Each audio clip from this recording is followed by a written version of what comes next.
White, who you love, who I love. I assume you love him. Love that dude. I think he's in a class by him. He's probably the reason why you're here. I don't know, maybe. He's one of the big ones. He is the greatest guy. I love him I to always death.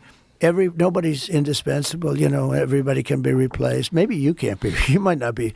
But Dana White, truly, I don't think, the things he sold it for $4 billion. I said, what the hell? Who the hell is going to pay $4 billion?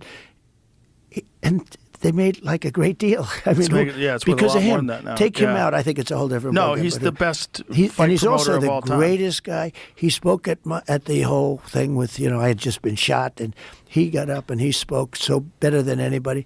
I mean, who would be better to introduce you? I asked of all the people, and I know the biggest people in the world, and they all would have loved to have done it. I said, Dana, would you do it? It was interesting. He was away. And he said to the people that, one of my guys called, said, I won't be able to do it. I just left with my wife and family. I won't. I said, He said, no, yeah. I was a little surprised, even though I knew he was very far away. He was in some place, and he deserved it with his family, the whole thing. And then I said, all right, and so we're looking who we're going to get.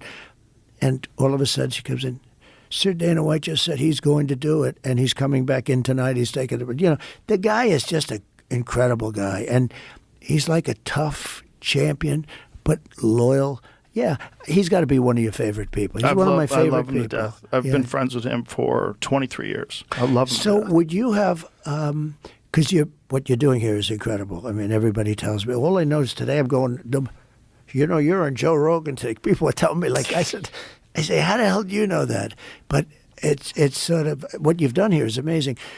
Where would you be if you didn't do the UFC stuff? Would you have this show, do you think? Yeah, I would still be doing it for sure. Yeah. Would it be at the same level? I don't know.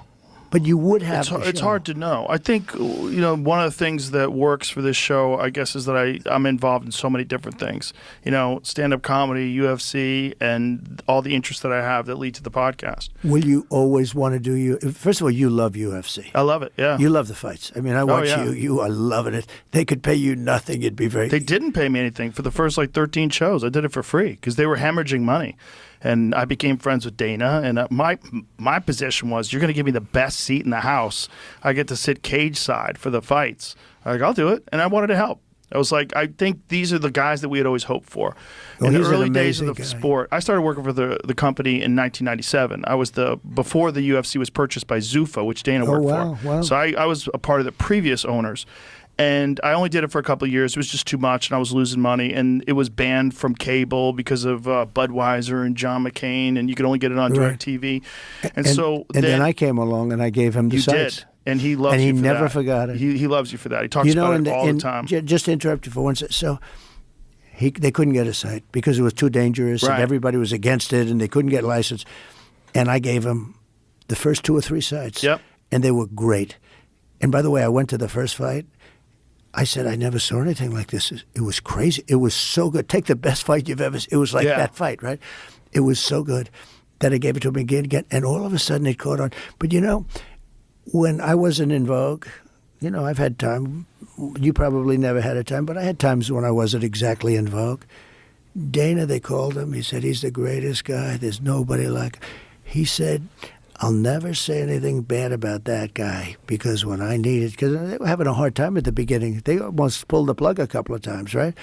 He said he stood up and he gave us stuff that nobody else gave us and nobody wanted anything to do. And he said, I will never, and there was a time where it would have been very popular for him to say bad stuff about me. He said the greatest stuff about me. He said, you're going to try and get me to say bad stuff about Trump? I'm never doing it. No, so he's a very, very, an very unusual loyal guy. Yeah, very unusual guy. He's a fantastic